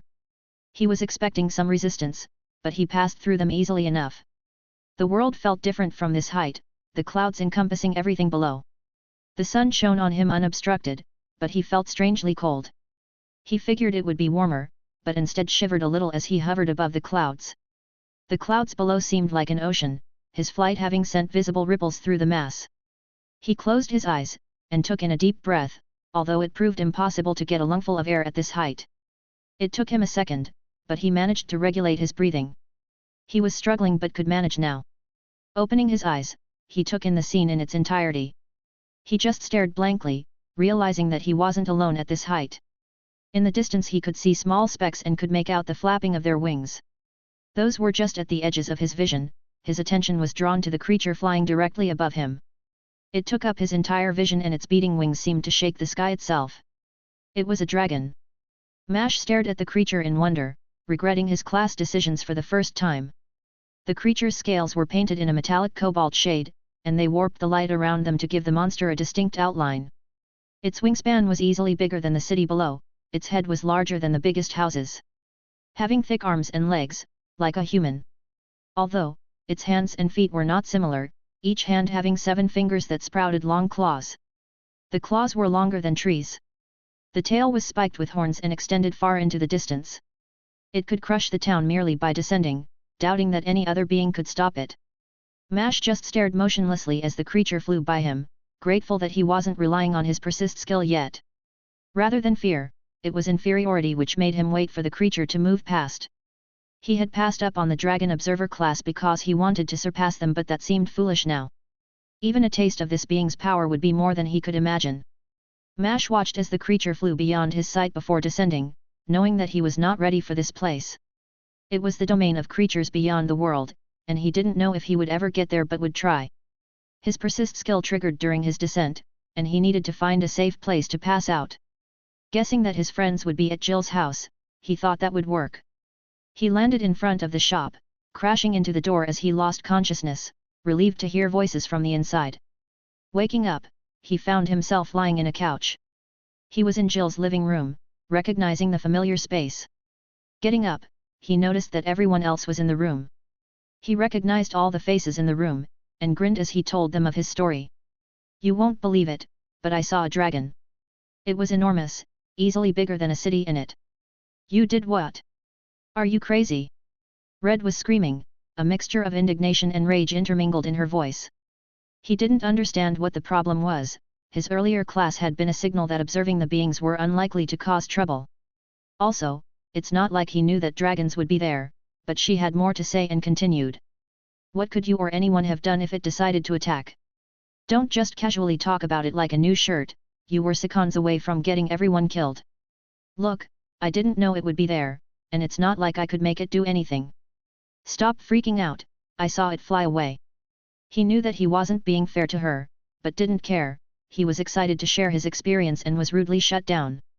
She looked slightly apologetic but didn't apologize, and he took the opportunity to describe his experience more accurately. He even made a wooden figurine of the dragon but couldn't capture its majesty in the slightest. Unable to add the fine details necessary and his markings blemishing the creation resulted in a rather pathetic imitation. It was good enough though, and everyone was listening attentively. After the story, they made and ate dinner. Jill's mom happy with the surplus of nice ingredients. The others must have bought nicer food since they would soon be getting an influx of gold. It was bit of a celebration for leveling and completing the dungeon, and he ate his fill of the food. There was no lizard meat available, instead there was a lot more high-quality meat like cow and goat. He was happy to appease the hunger, and rested comfortably, telling Jill's siblings about their adventure while waiting for the auction. They left early, not wanting to miss out on any of their items selling. The sun was down now, and not many people were on the streets. Walking, Mash remembered to talk to Jill about her siblings. Speaking with confidence, he offered her the advice he wished he received when he was younger. You should tell your siblings to allocate their free stats. It helped me get a better class, and I think it would help them too. That's not a bad idea, I can talk to my parents about it later. Jill replied while nodding in agreement. They were walking slowly but came to a complete stop as they noticed Red lagging behind. Examining her expression, Mash knew that he had done something wrong. He waited for her response, as did the others. Eventually she seemed to organize her thoughts and started speaking very cautiously, sounding like she was trying to calm him down. You should brace yourself for this. Well, this is another one of those things that only nobles would know. So, when kids use their free stats early and break through certain thresholds, they are likely to seriously damage their mind or body. It causes them to lose control of themselves in one way or another. It's true that you could get a better class, but the risk is too high. Mash needed to stop himself from shaking, her words having brought up some unwanted questions. He considered the damage he did to his own mind before, but only thought that meditation was the problem. Now, it seemed like he did some damage, back when he was a kid. What would happen to him if he had problems even before using his free stats? He knew that his mindset when killing Jason was unnatural, but what happened afterwards? Was the damage healable? Did his meditation help or make it worse? His frustration grew with each question, with his inability to answer any of them. He asked Red some questions desperately, he needed some way out or someone to blame. Why is that hidden? What could you gain from something like that? His voice was a mess of emotions, anger and fear mixing randomly. He was afraid of the potential damage, and what it would do to their group now that the others knew. He was angry at the nobles, at the kingdom from keeping the information from the public. Eager to find somewhere to direct his anger, he stared at Red, waiting for any response. There was a long stretch of silence before she found the words. It was done for 2 reasons, as far as I know. Apparently, everyone knew in the past, but many families would risk their children's future in hopes of getting them a powerful class. That just caused chaos, where those who took the risks would find power, but also lose their minds, which was obviously a bad combination. The other reason was to maintain the order in society. Nobles have other methods to get powerful classes, and most people are unable to match them. When commoners used this method, there were powerful individuals who resented the nobles and caused several wars. The current system has been in place for hundreds of years now. She was trying to calm Mash down, but it didn't work. Unintentionally, she gave Mash someone to blame. It sounded like an elaborate scheme to maintain the current class standings. They have methods to get better classes and should have shared those with the commoners. The only reason they didn't was to maintain their worthless positions. Without even knowing of Mash, they limited his classes. He could blame them for so much more than just his current issues. His frustration building with each thought, the fear being burned away with anger. Slowly he began taking deep breaths, needing to calm himself down. Even if his anger was justified, it wouldn't do him any good right now. It wouldn't accomplish anything, just serving to ruin his day. He wanted to meditate, to calm his emotions, but held himself back, knowing that it would do more damage. There was another concern that he needed to air out, his friends' cautious expressions reminding him that he needed to hear their responses. Steadying his voice as much as possible, he asked them a question. His voice still shook, unable to control all his emotions. What do you guys think? Chapter 29, Auctions. Mash's shoulders tensed as he waited for a response. He didn't have to wait long though, as Luke ended the silence. Mash was relieved to hear it was Luke speaking. I've said it before, but your soul has been the same for as long as I've known you. I have no reason to doubt you, and if something does come up, I think we can deal with it. Yeah, I mean it sounds like if you had any problems, we would have seen them by now. Other than your tendency to do rash things, I haven't noticed any big problems. Jill continued when Luke stopped, and Red nodded her head along in agreement. Mash was happy to see them accept him, but still felt wound up with anger. Their kindness cut through his growing fury, but it was stuck in place like a fungus. He needed to calm down, he felt like he was losing control of himself. Normally, he could handle his emotions easily, and began using his inhuman hibernation. He didn't go through the whole process of sitting down, beginning the skill while standing in place. It didn't go unnoticed like he hoped, his friends looking at him with concern. He waved them off slowly, finding it easier to speak clearly now. I needed this, otherwise I don't think I would make it to the auction on time. Let's just go and have fun. Mash didn't know if he believed his own words, but he didn't want to further ruin the night. Tonight should be a celebration, and he would try his best to enjoy the night. He didn't comment on Jill's jabs, instead trying to move the subject to something else. Heading towards the guild, he asked Luke about the Beastman city, and what to expect there. Accepting his ploy, they got into a discussion of what to do at the city, both Red and Luke being surprisingly knowledgeable of the city. Well, Luke wasn't that surprising, but both seemed to have knowledge like someone who had been there. His meditation's effect was stronger now, and he felt significantly better. His emotions were tamer all around, and he found it easier to suppress his anger and fear. Considering the risks, he wondered if it would be better if he could keep his skill up all the time. There were a lot of benefits to the skill, the least of which was his improved regeneration. The dulling of his pain and emotions would greatly improve his performance, not to mention improve his concentration for his other skills. He dismissed the idea, hadn't he just been panicking about losing his mind? Were his class and skills making him more inclined to use them? No, he couldn't doubt himself so much. That line of thinking would make him question everything. Thankfully he didn't linger on those thoughts, as they arrived at the guild. Despite their slow pace, they still arrived a few minutes early. The doors were closed at night, but they could use their badges to unlock it. It functioned with an enchantment that would recognize the metals. Pushing the door open, he was surprised to see a small crowd of adventurers.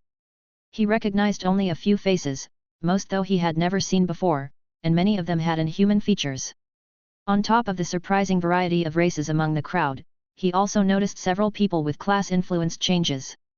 He could spot a handful of people with scales, but many of them had more subtle changes in their eyes or hair like Jill. The other thing of note was that most of them ignored him, uncaring of his appearance. However, he still thought that he had the most extreme transformations among the group. Spotting Larkin among the crowd, he was wearing his receptionist outfit. They approached him, unsure of what was expected of them. Mash gave him an awkward wave as he approached, relieved to see the man nod back. Moving close enough to be heard, he spoke somewhat cautiously. Are all these people adventurers? How come I've never seen them in town, and I don't think I would forget? Larkin broke into a smile and released a rumbling chuckle. He answered through his laughter, sounding very amused for some reason. You have seen them, they just typically hide their changes when in the public eye.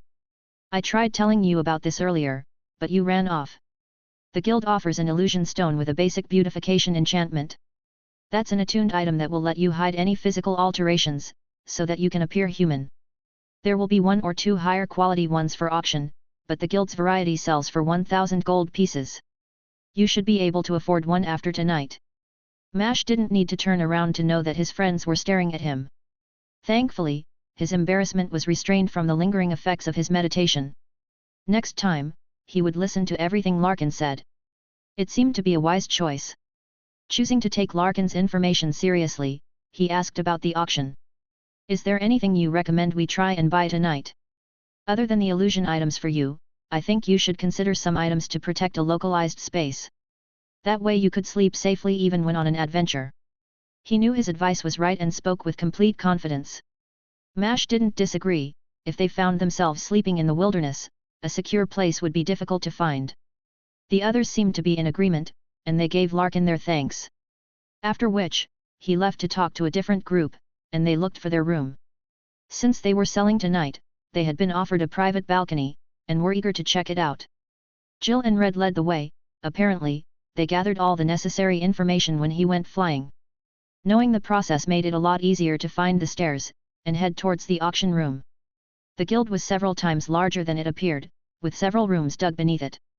Heading down the stairs, Mash was impressed by the decor of the underground floors. The walls of the staircase were engraved with light enchantments, which lit the path with the perfect amount of light. They were linked together in an intricate pattern, that was very complex and beautiful. After descending 2 flights of stairs, they found their way to a long semicircular hallway. The walls were all the same style as the stairs. There were even a few tables set up in front of the doors, which he guessed would lead to the balcony rooms. Jill led them to a room near the end of the hall, and he could hear voices in some of the rooms as they passed. He didn't pay particular attention to any one conversation, instead listening to the general thrum it produced. Their room was marked with the number 17, Jill using a small key to open the doors. Grazing the doors as he entered, he felt the many enchantments on it but couldn't tell what they did. The door itself was made of some high-quality wood, and he could feel it producing a small amount of mana. Mostly it was used to power whatever enchantments were on it. The room, though, took his breath away. It was enormous, bigger than his own bedroom had been. The actual balcony section was lined with tables and chairs so that they could sit while looking over the room below. There was a couch and another set of tables towards the center of the room, each of the tables lined with food and drinks, and he heard his stomach start rumbling. Caving into his desires, he grabbed some of the pieces of meat and placed them in between slices of bread. He wanted to get something in his stomach. He started munching on it as he made his way towards the balcony, the others having already lined up there. He almost dropped his food when he looked out over the room. It was designed like a theater and was several times larger. A large central stage was laid in front of a sea of seats, most of which were filled with adventurers. Jill had told him that some merchants could get in too, but the majority would be adventurers, or nobles that had adventurers in their family. Red's own family was among the crowd if they didn't have access to one of the private balconies. It was his understanding that they held auctions weekly and was surprised to see hundreds of people sitting below. The most interesting group he noticed were the guards. It looked like a small army had taken up a section of the hall, and he wondered if his father was among the crowd. "What are guards doing here?" Mash barely heard Luke's question but felt the dislike in his voice. Guards tended to be unfair towards beastmen, and he could understand Luke's anger. Red seemed ready with an answer, but Jill superseded her. Guards aren't able to enter dungeons as freely as adventurers and have access to less magical items. This is their primary way to acquire some items. They end up paying ridiculous amounts for even basic items, so you should be happy to see them. It means that they are getting ripped off in a major way. Plus, we can mess with them. My father has told me of some tricks I could use tonight. She was grinning wickedly as she spoke, her eyes curving to match her smile. Mash looked away, a little disturbed by the insect eyes when she smiled like that. They talked a little about the items they wanted but made sure to get their fill of the food and drinks. Everything on the tables were high quality and they strove not to waste any, despite having eaten dinner just before arriving. Mash ended up eating most of it and would continue to do so even as the auction began. "Welcome to the auction." He could hear the words clearly, and it was the most enchanting voice he had ever heard, a perfect mixture of harmony and melody like a beautiful song. Mash looked over to the stage and stopped listening. Staring blatantly, he looked at the 2 most attractive people he had ever seen. There was a man and a woman, each were an embodiment of perfection, and he couldn't stop his eyes from wandering over to the lady. She had beautiful brown hair, that extended down her sleek figure and reached her legs. She wore a dress that revealed nothing, not the tiniest amount of bare skin but clung to her in a way that made it irrelevant. Despite all of that, it was her face that drew his attention. It was unnaturally perfect, and he couldn't believe that anyone could look like that. How much charisma did that take? Or did she have a class that made her inhuman, maybe an angel or a fairy? Contemplating the questions shook him from staring, and he noticed that the others were doing the same. He touched their shoulders and broke them out of the trance. Jill spoke as she came to her senses. That felt surprisingly dangerous. Mash agreed, there was a strange danger to looking at them, as if he was falling for some kind of trap. Despite his better judgment, he looked over the man. Like the girl, he was a model of perfection, although his clothing revealed a lot more skin, showing off his muscles and body. He had golden eyes that were matched by his hair, and he gave off the impression of divinity. Even at this distance, Mash was surprised to find how easy it was to see them. There was a lot of magic in this place, and couldn't decipher what each enchantment did, but he could see the results and appreciated them. Mash was paying more attention to his surroundings now but snapped back to the auction as the first item was brought out. It was the unique sword that they found, and the man and the woman sparred lightly to show off its effects. After which they proclaimed loudly that the item was unenchanted, and the attraction was a natural property of the weapon. This got a reaction out of the crowd, and the first bid was already over their estimate, set at 3,000 gold. Receiving a follow-up that was 500 gold higher. Mash couldn't help but smile as the number rose. It was turning out to be an alright night. Chapter 30, The Forest. The auction was fun, but they hadn't found anything worth buying. Their items sold well, the first one having gotten them 6,200 gold. In total they earned 15,000 gold but paid the guild 10% as commission. Despite that, it was still an enormous sum of money. After setting aside 1,000 gold for expenses, they decided to let Jill use half of the remaining sum for her family's debts. With that much money, Jill insisted that they could last the year and should spend the rest on whatever they needed. They bid small amounts on a few items but found nothing worth investing too much money on. There were 2 high-quality illusion items, and his friends encouraged him to try for them, but he decided against it. After seeing the other adventurers, he felt more comfortable with his own changes. He also guessed that his inhumanity skill was affecting his own perception of himself. Honestly, he accepted it, and wanted to go further down this path. Taking a dragon-related class would make him more of a monster, but his encounter with one gave him a good reason to choose it. There was so much potential in the class. The other item of interest had been a portable shroud, which would allow their camps to blend into the surroundings. It was a relatively high-level item though and sold for well over their budget. The quality of the material was very high, and the item could still handle another handful of enchantments. Another selling point was that it generated its own mana supply, and the guards had paid almost 100,000 gold. The amount of money that moved around in that room would be enough to buy several houses in the city. Did this much money flow at every auction, or were the items more special than he realized? He didn't know but was excited for the next one. Currently, they were flying towards the city of Kral, looking for a place to rest for the night. Even with their flight speed the trip would take almost 3 days, and there were no towns in between. Normally, they would rest by the roads, or an adventurer outpost, but there was a bandit problem in this area. It would be safer to rest in the woods, and deal with monsters. The monsters in this area weren't very dangerous, and mostly relied on brute strength. On the other hand, the bandits were refugees and had a wide variety of skills, making them more unpredictable. Looking through the forest below, they were trying to find a river or a good vantage point. It was hard to look through the trees, and Jill was the only one that could see clearly. Still, they looked together. The sun was getting low, and they needed to find a place soon. Mash was the one who needed to make the camp but would pass out for several minutes upon landing. On top of that, they decided that they would only heal Mash enough to wake him up, then he could use his hibernation to recover the rest of his energy. He could recover quickly enough with the skill, and it was more important that the others were in fighting condition. They wouldn't need to hunt for this trip since they had stocked up on food, enough for even his hunger. They couldn't find a perfect place, but Jill had spotted a tree that was taller than its surroundings. Also, there were no monsters visible, and the height would make it secure. Flying closer to the tree, he noticed that the wood was darker than the surrounding trees. Although, rather than having large leaves, the branches were covered in groups of smaller leaves that seemed more like bushes. The trunks weren't large enough to land on with his wings out, but they would be good enough to camp on. Lacking enough space for his wings to get through the treetops, Red had cleared him a path with swords of blood. Landing at the base of the tree, he took in the surroundings. The grass was oddly short, and he was surprised at how dark it was on the ground. The sun was not able to get through the treetops, and light only trickled in from small gaps. A few vines climbed up the trunks of the smaller trees, and there were a few bluish mushrooms growing around any rocks.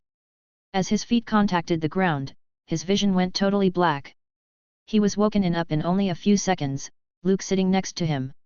Either Luke was getting better at healing, or his body was adjusting to his skill since he regained consciousness faster now. He immediately began meditating and using his inhuman hibernation skill, sitting with his back against the tree. His focus sharpened and the fatigue he felt washed away. Within a few minutes he regained enough energy to form the camp. He wouldn't need a lot of energy for the camp and could continue his meditation once they were in a more secure position.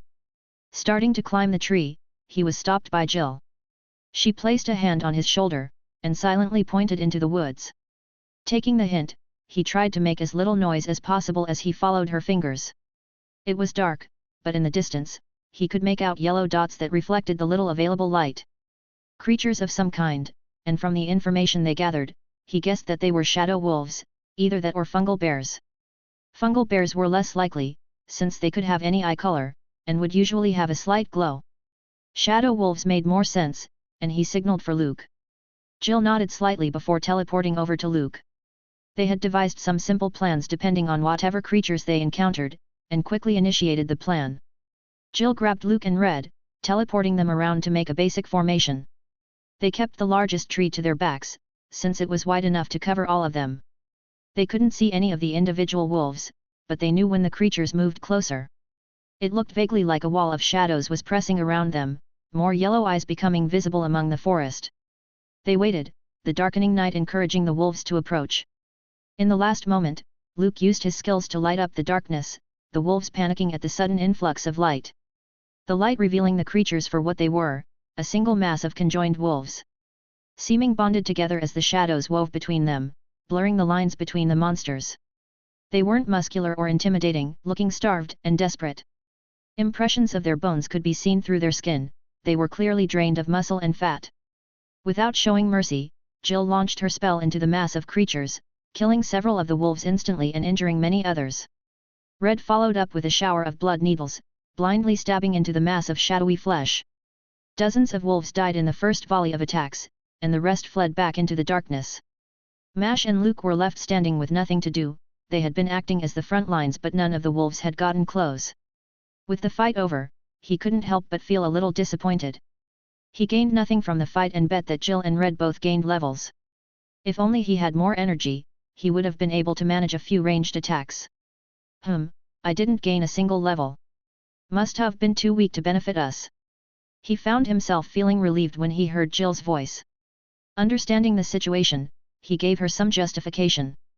Remembering his brother's time as a guard, Mash told them something he knew about the forest. I think we might have overprepared for this trip. I just remembered that this forest was a place that guards would go to train right after getting their second class. This would have been more beneficial to us before the dungeon, now it's just kind of easy. He sounded a little uncertain as he spoke, not recalling the details perfectly, but believed he was mostly accurate.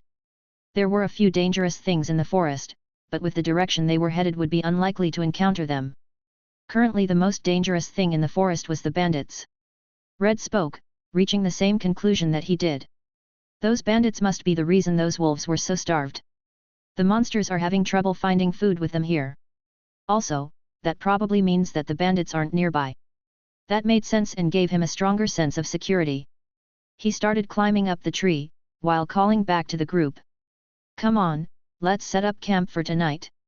The tree was thick and rough, making it easily scalable. The trunk was over 10 feet in diameter and rose hundreds of feet into the air.